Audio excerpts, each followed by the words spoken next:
If you want to manage your sales pipeline effectively in Zoho CRM but don't know where to start, this guide will help you understand everything in a simple and beginner-friendly way.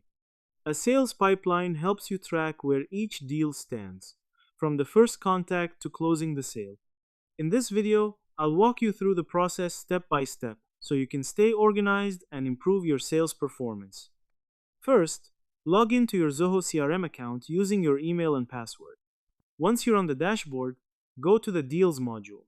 This is where your entire sales pipeline is managed. Here, you will see different stages such as prospecting, qualification, proposal, negotiation, and closed one. To start, create a new deal by clicking on Create Deal. Enter details like deal name, associated contact, deal value, and expected closing date. Most importantly, select the correct stage based on where the deal currently stands in your sales process.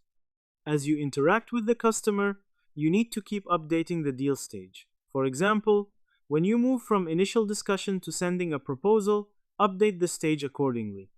This helps you track progress and understand how close you are to closing the deal.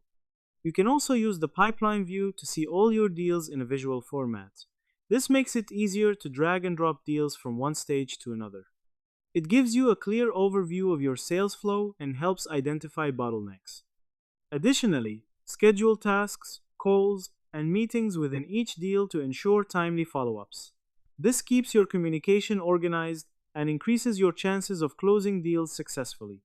In short, create deals, assign stages, update progress regularly, and use the pipeline view to manage everything efficiently in Zoho CRM.